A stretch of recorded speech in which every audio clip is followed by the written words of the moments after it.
तो नमस्कार दोस्तों, बहुत बहुत स्वागत करता हूं मैं एक और ट्रिक के साथ जिसका नाम है सीटेट पास करने की निंजा ट्रिक। इतनी कारगर ट्रिक है कि आप विश्वास नहीं करेंगे कि आप अगर इस ट्रिक में से 5 ट्रिक मैं आपको बताऊंगा, पांचों ट्रिक में से 5 ट्रिक को फॉलो कर लेते हैं तो आप सीटेट सिर्फ पास नहीं करेंगे बल्कि आप अच्छे नंबर से पास करेंगे, अच्छे मार्क्स से पास करेंगे। बिल्कुल बेहतरीन ट्रिक है, यूट्यूब पर आपको कहीं नहीं मिलेगी ये ट्रिक। आइए शुरू करते हैं इस वीडियो को और जानते हैं वे कौन कौन से ट्रिक है जिसकी सहायता से आप सीटेट को चुटकियों में उड़ा सकते हैं। देखिए, सबसे पहले ट्रिक नंबर 1 है हमारा। ट्रिक नंबर 1 क्या है? आप जानते हैं कि 150 मार्क्स का आपका सीटेट का एग्जाम होना है और उसमें से 75 जो है आपका सीडीपी से रहेंगे, यानी कि बाल विकास से रहेंगे, पढ़ाने की विधियों से रहेंगे कि आप बच्चे को पढ़ाएंगे कैसे। इसका मतलब ये हुआ कि इस 75 क्वेश्चन को आपको सबसे पहले कंप्लीट करना है। 75 नंबर का जो सीडीपी पूछा जाएगा, हर एक सेक्शन से 15-15 मार्क्स का सीडीपी पूछा जाएगा, उसको सबसे पहले कंप्लीट करना है। अब देखिए, ये तो आपको पता होगा कि आप सीटेट की तैयारी अगर कर रहे हैं तो ये बात आप जानते होंगे, लेकिन बच्चों को भगवान मानिए। देखिए, सबसे पहली बात, बच्चे को भगवान मानकर, बच्चे को ही सर्वश्रेष्ठ मानकर आपको एग्जाम में प्रश्नों का जवाब देना है। अब कैसे जवाब देना है? एक प्रश्न को हमने लिया है, यहां पर ध्यान दीजिए। रोहन कक्षा में बार बार अनुपस्थित रहता है, आप क्या करेंगे? आप क्या कर सकते हैं? देखिए, इस बारे में कक्षा के छात्रों से पूछेंगे, सही कारण का पता करेंगे, इस तरफ ध्यान नहीं देंगे, उसे दंड देंगे। देखिए, सबसे पहली बात, दंड तो आप दे ही नहीं सकते क्योंकि बच्चा भगवान है, भगवान को आप दंड नहीं दे सकते। भगवान चाहे तो आपको दंड दे सकता है, बच्चा चाहे तो आपको कुछ बोल सकता है, पर आप बच्चे को दंड नहीं दे सकते। उसके बाद इस तरफ आप ध्यान नहीं देंगे। बिल्कुल, भगवान है तो भगवान के तरफ आपको ध्यान देना होगा, इस बात को नोट कर लीजिए। तीसरी बात, इस बारे में कक्षा के छात्रों से पूछेंगे नहीं, कक्षा के छात्रों से नहीं पूछना है, बल्कि सही कारण का आपको पता करना है कि रोहन बार बार अनुपस्थित क्यों रह रहा है। तो इससे आपको पता चला होगा कि बच्चे को आपको भगवान मानना है, बच्चे को सर्वश्रेष्ठ मानना है, उसके अनुकूल ऑप्शन का चयन करना है। सबसे पहला सीक्रेट ट्रिक आपका ये हो जाता है। सबसे पहली ट्रिक देखिए, कुल 5 ट्रिक का हमने चयन किया है। 5 में से यहां पर 4 ट्रिक मैंने बताया हुआ है और 5वां ट्रिक जो है वो टॉपिक है जिसे आपको सबसे पहले पढ़ना है।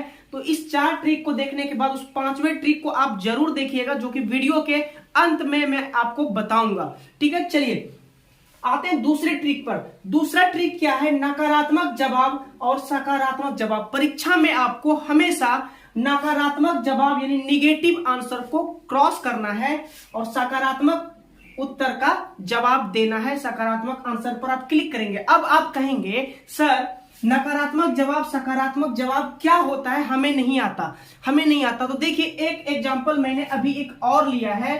सीमा जो है बार बार परीक्षा में फेल हो रही है, उचित कारण क्या हो सकता है? आप एक शिक्षक होने के नाते सीमा के फेल करने का कारण किसे मानेंगे? उचित कारण क्या हो सकता है?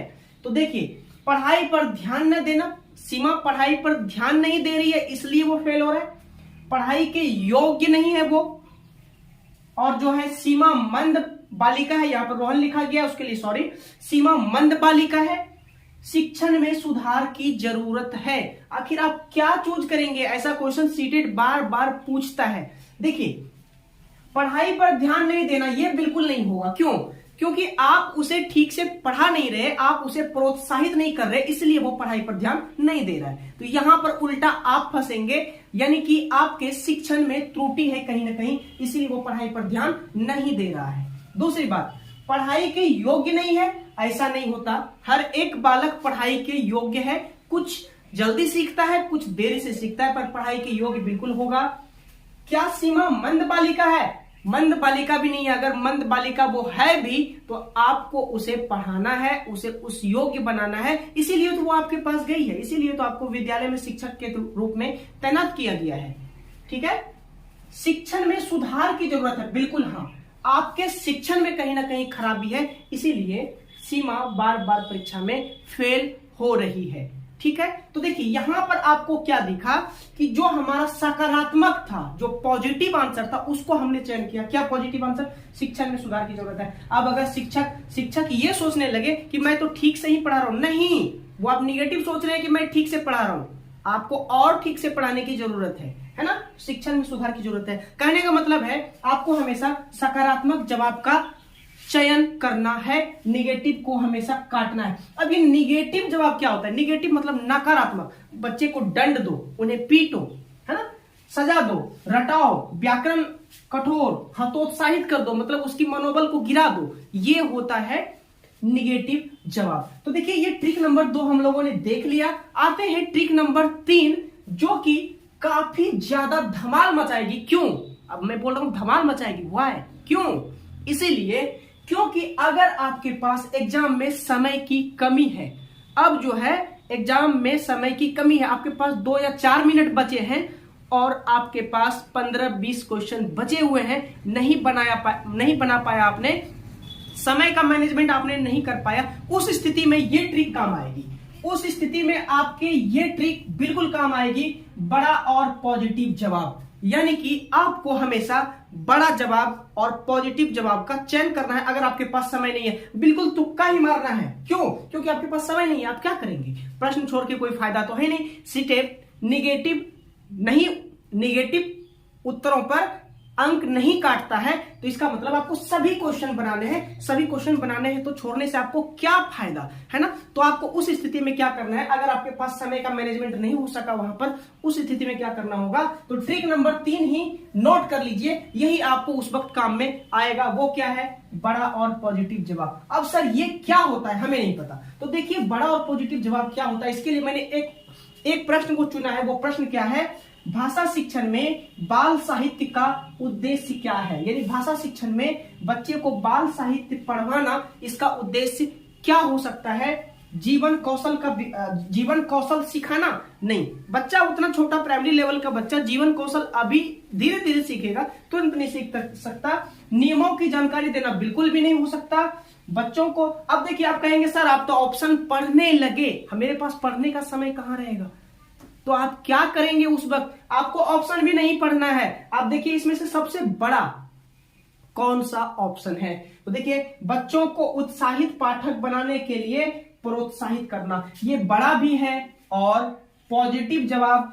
यहां पर एक पॉजिटिव टैग दिख रहा है आपको, प्रोत्साहित शब्द अपने आप में पॉजिटिव होता है, उसके साथ आपको जाना है, यानी option C is the right answer. इस तरह से आप ऑप्शन का क्या करेंगे? चयन करेंगे। ये हो गया ट्रिक नंबर 3। ट्रिक नंबर 4 पे आते हैं और ये बहुत ही कारगर ट्रिक है। ये बहुत ही कारगर ट्रिक है। अधिकतर बच्चे सीटेड इसी ट्रिक को फॉलो करके पास कर जाते हैं, इसी ट्रिक को फॉलो करके, और पास ही नहीं करते, ज्यादा नंबर भी लाते हैं। देखिए कैसे? तो देखिए टैग वर्ड्स आपको याद कर लेने हैं, कुछ टैग वर्ड्स क्या होता है? वे वर्ड जिसे देखते ही आपको आंसर टिक कर देना है, बाकी ऑप्शन पढ़ने की बिल्कुल भी जरूरत नहीं है। ठीक है? अब बोलेंगे सर कि आप तो रटवाने नहीं लगे सर। हर एक विद्यार्थी के साथ ऐसा होता है कि परीक्षा में उसे 10 प्रश्न 15 प्रश्न नहीं आते हैं तो उसे छोड़ देने से आपको कुछ नहीं मिलने वाला, उसे आपको बनाना है, क्योंकि निगेटिव नहीं है, आपके गलत उत्तरों पर अंक नहीं कटेंगे, तो बना देने में फायदा है ना। तो देखिए जैसे प्रोत्साहन शब्द आपको जैसे देखने के लिए मिले ऑप्शन में, उसको मार दीजिए, वो 100% सही हो जाएगा, एकदम सही होगा। अर्थपूर्ण, चर्चा वाला शब्द अगर कहीं भी दिख जाए, चर्चा, ये पॉजिटिव वर्ड है, इसके साथ आप जाइए, आंसर सही हो जाएगा। उसके बाद सृजनात्मकता अगर आता है तो इसके साथ आप जा सकते हैं, हमेशा सही होगा। गतिविधि यानी विभिन्न गतिविधियों में बच्चों को शामिल करना, ऐसे शब्द आएंगे, उसके साथ जाइए। अवसर एक अपने आप में बहुत बड़ा पॉजिटिव वर्ड है, बच्चे को शिक्षा का अवसर प्रदान करना, शिक्षण का अवसर प्रदान करना। और कारण का पता लगाना, जैसे अभी हमने बताया कि बच्चा बार बार क्लास में अनुपस्थित रहता है, तो क्या करेंगे? कारण का पता लगाएंगे। यहां पर आप देख सकते हैं, आपको इस चारों ऑप्शन को पढ़ने की भी जरूरत नहीं थी, कारण का पता देखते ही इसमें आपको टिक कर देना था। समझ में आ रही है बात? कैसे कैसे ये चीजें काम करती है, सीटेट कैसे आप क्वालिफाई कर सकते हैं। बहुत बच्चे खूब पढ़ने के बाद भी नहीं करते, अब बहुत बच्चे थोड़ी सी मेहनत में कर जाते हैं क्योंकि उन्हें ये चीजें पता होती है। अब देखिए कुछ निगेटिव टैग वर्ड्स होते हैं, अगर ये आपको ऑप्शन में दिखे तो उस ऑप्शन को काट दीजिए, नहीं होगा वो, दूसरा खोजिए जो पॉजिटिव है। देखिए जैसे सजा, बच्चे को आप सजा नहीं दे सकते, बच्चे को कुछ आप रटवा नहीं सकते, है ना। केवल यानी कि केवल लड़कियां ही यह काम कर सकती है, केवल लड़के ही यह काम कर सकते हैं। केवल शब्द जैसे आपको ऑप्शन में दिखे उसे काटिए, मात्र शब्द भी अगर कहीं पर आपको दिख जाए उसे भी काटिए, वो आपका कभी नहीं होगा और ही भी नहीं होगा। दूसरी बात, व्याकरण ऐसा शब्द आपको काफी ज्यादा इंपॉर्टेंट होता है। व्याकरण अगर आपको ऑप्शन में कहीं पर दिख जाए तो व्याकरण वाले ऑप्शन को तो सीधा काट देना है, क्योंकि बच्चा प्राइमरी लेवल का है, उसे अभी व्याकरण की नॉलेज नहीं है, वो अभी सिर्फ शब्दों की रचनाओं को पढ़ रहा होता है, शब्दों को धीरे धीरे सीख रहा होता है, उन्हें व्याकरण सिखाने की जरूरत बिल्कुल भी नहीं है, व्याकरण नहीं होगा। कठोर दंड देना या कठोर चीजें उन्हें याद करवाना ये भी नहीं होगा। बच्चे को आप हतोत्साहित भी नहीं कर सकते, मतलब बच्चे के मनोबल को गिरा नहीं सकते, है ना, बच्चे को शर्मिंदा नहीं कर सकते। एक शब्द और अटैच कर लीजिए इसमें, शर्मिंदा करना। क्या करना? शर्मिंदा। बच्चे को आप शर्मिंदा भी नहीं कर सकते, उसकी पढ़ने की इच्छा शक्ति समाप्त हो जाएगी अगर आप ऐसा करेंगे। तो ये सारे वर्ड्स निगेटिव टैग वर्ड्स होते हैं जिसको देखने के साथ ही आपको क्रॉस करना है, ये ऑप्शन आंसर कभी नहीं हो सकता। ठीक है, तो ये 3-4 ट्रिक्स हम लोगों ने अभी तक देख लिया। जैसा कि मैंने कहा था, इस 4 ट्रिक्स के बाद मैं आपको 5वें ट्रिक्स में बताऊंगा कि आपको अभी फिलहाल सबसे पहले क्या पढ़ना है। पढ़ना तो सब कुछ होता है, सबसे पहले क्या पढ़ना है, तो देखिए यहां पर है एनसीएफ 2005, 2 से 3 प्रश्न देखने के लिए आपको मिल सकते हैं, कम से कम 2 प्रश्न जरूर मिलेंगे।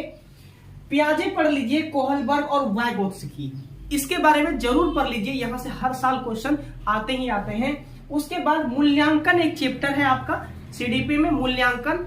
और देखिए ये जितने भी टॉपिक्स मैं आपको बता रहा हूं, ये टॉपिक्स हर एक पोर्शन से है। हिंदी पेडागोजी में भी पूछेगा, संस्कृत पेडागोजी में भी पूछेगा, मैथ्स पेडागोजी में भी, हर एक सेक्शन में आएगा।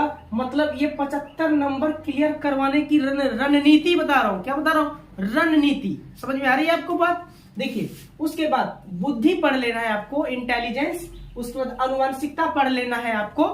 उसके बाद आपको वातावरण पढ़ लेना है, यानी हेरिडिटी और इन्वायरमेंट, ये आपको पढ़ लेना है। लर्निंग यानी अधिगम आपको पढ़ लेना है, और सृजनात्मकता पढ़ लेना है। ये सब टॉपिक को सबसे पहले आपको क्लियर कर लेना है।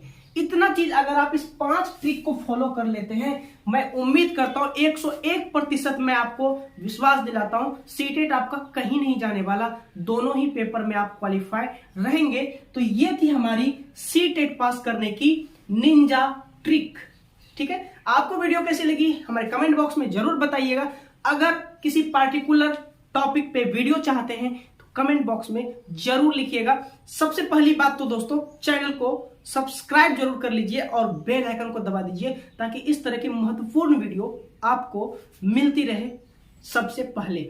ठीक है, तो अपने दोस्तों के साथ शेयर भी करना नहीं भूलिएगा, शेयर जरूर कीजिएगा, चैनल सब्सक्राइब कर लीजिए, और एक लाइक तो बनता है दोस्तों इस वीडियो के लिए। तो चलिए फिर मिलते हैं नेक्स्ट धमाकेदार वीडियो के साथ, तब तक के लिए जय हिंद, जय भारत, खुश रहिए, मस्त रहिए।